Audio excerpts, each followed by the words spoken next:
सशक्त लोकशाहीमध्ये प्रचाराची प्रक्रिया त्याच्या नियम कायद्याच्या चौकटीत राहून आम्ही प्रचार हा आमच्या महाविकास आघाडीच्या आणि आमचे जे मित्र पक्ष आहेत इंडिया अलायन्स मधले त्यांच्या सगळ्यांचा एकत्रितपणे आम्ही प्रचार सगळे करतो.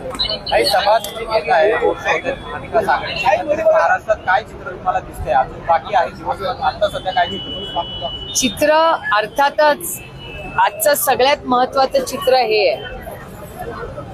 आज वर्तमानपत्रात बातमी आलेली आहे ती आपण पाहिली की नाही मला माहिती नाही, पण राजदीप सरदेसाईंनी एक पुस्तक लिहिलंय.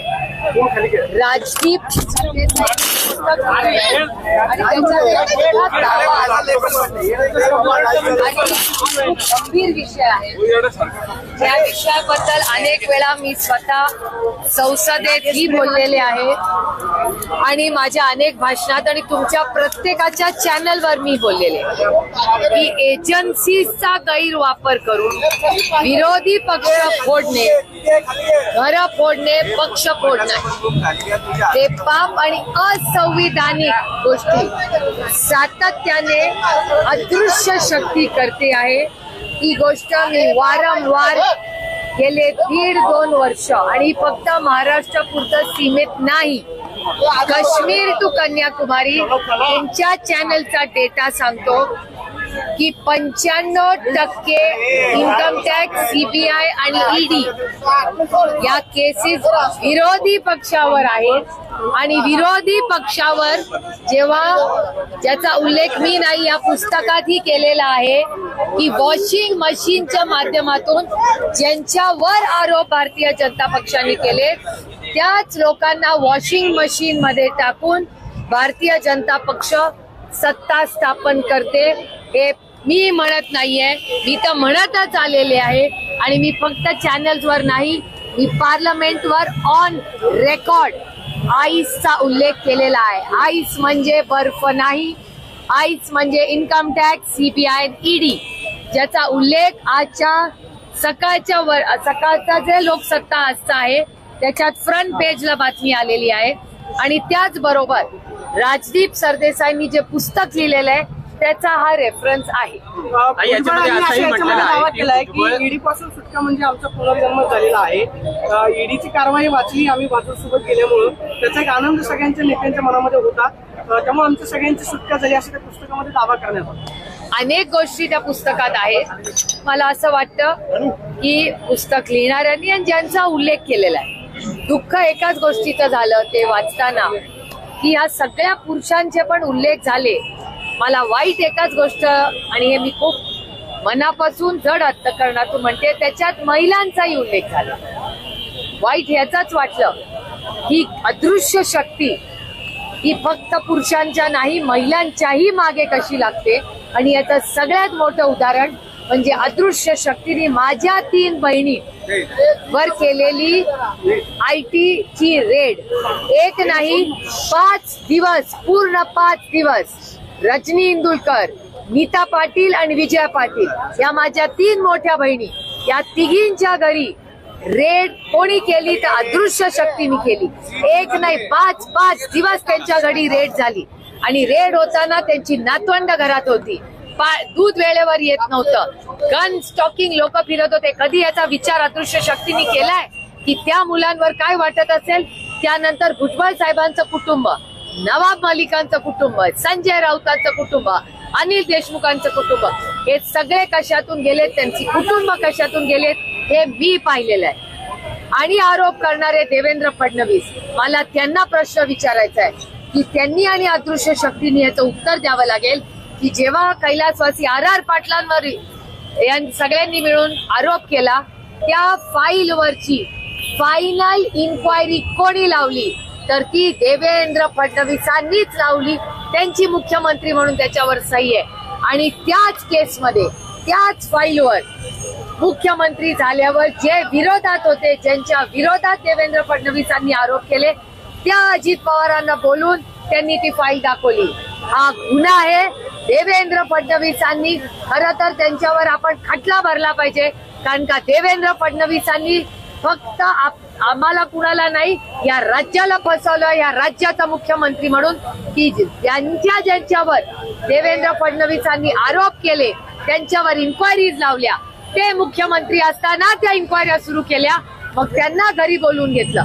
एक तर फाईल घरी आणलीच कशी आणली, तरी विरोधी पक्षांना ज्यांच्यावर देवेंद्र फडणवीसांनी आरोप केले त्यांना दाखवली कशी, या सगळ्याची उत्तरं देवेंद्र फडणवीसांना द्यावी लागतील आणि याचंही उत्तर देवेंद्र फडणवीस आणि अदृश्य शक्तीला द्यावं लागेल.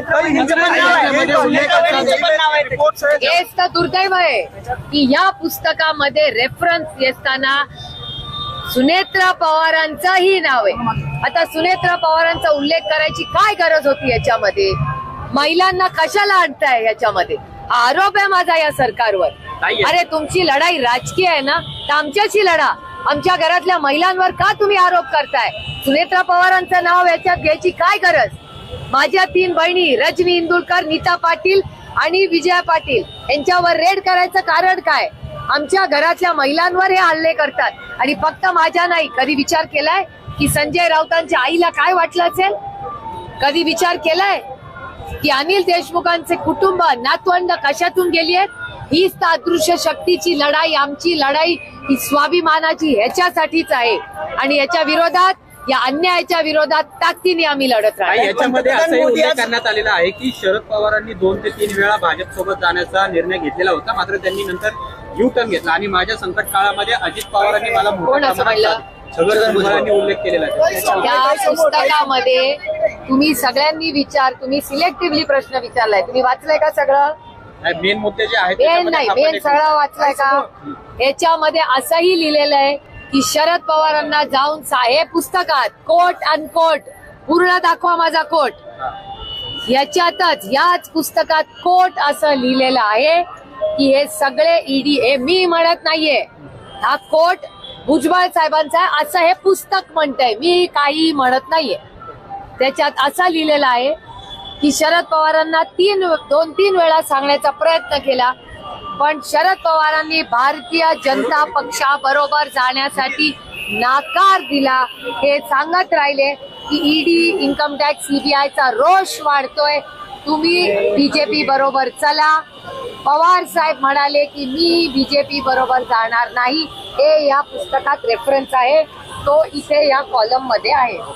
माझी विनंती आहे सगळ्यांनी हे वाचावं. नाही, एकीकडे तुम्ही असं म्हणजे हे सगळे आज झाले, दुसरीकडे फडणवीस बोलताना असं म्हणाले की फेक नॅरेटिव्ह सेट करण्याच्या फॅक्टरीचे डायरेक्टर तुम्ही आहात.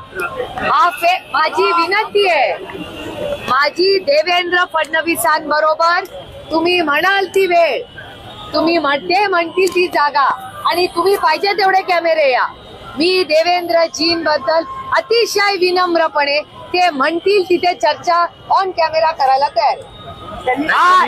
यातलं कुठलंही काय जर खोटं असेल तर याचं स्पष्टीकरण त्यांनी द्यावं. काही मात्र तुम्ही ज्या फाईलचा उल्लेख केला त्यावरती अजित असं म्हणले की आजकाल माहितीच्या अधिकाराखाली कोणती फाईल जी आहे तुम्हालाही बघता येऊ शकते किंवा माहिती मागितली तर ती फाईल लोकांपर्यंत पोहोचते, तर याच्यामध्ये नवल असं काही नाही, असं सुद्धा काल दादांनी स्पेसिफिक फाईलवरती. मला मान्य आहे, तुम्ही असं करा, तुम्ही आता एक RTI टाका, तुम्हाला किती फायली बघायला मिळतील याचं उत्तर मला 15व्या दिवशी द्या.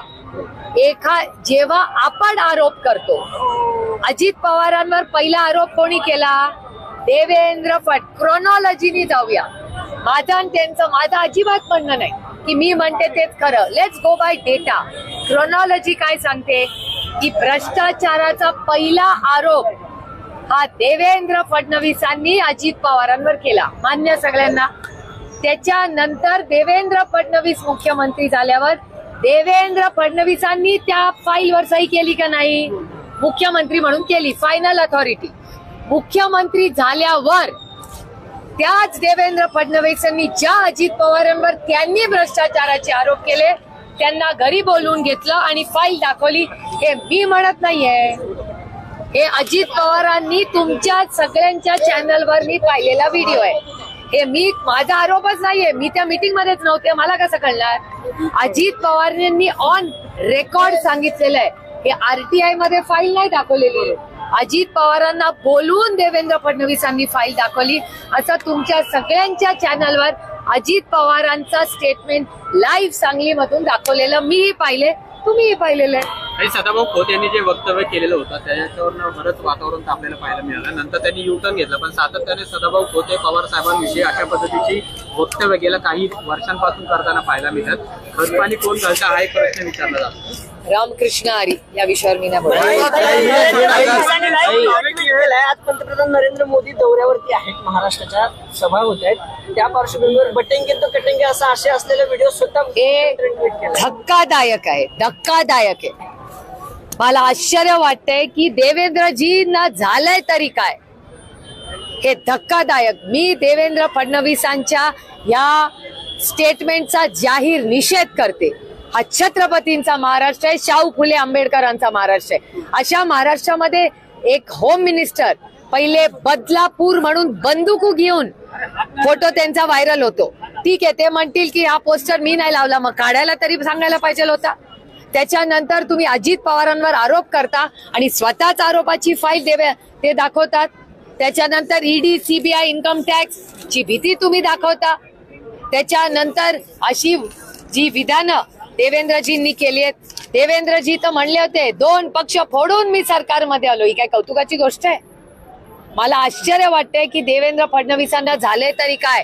आणि एवढंच नाही, राहुल गांधींनी संविधान घेऊन हातामध्ये संविधान घेऊन त्यांनी त्यांचा फोटो आला, भाषण केलं, त्यालाही म्हणजे आज जर या देशामध्ये संविधान हातात घेऊन भाषण करणं गुन्हा असेल तर इथे उपस्थित आम्हाला सगळ्यांना तो गुन्हा मान्य आहे.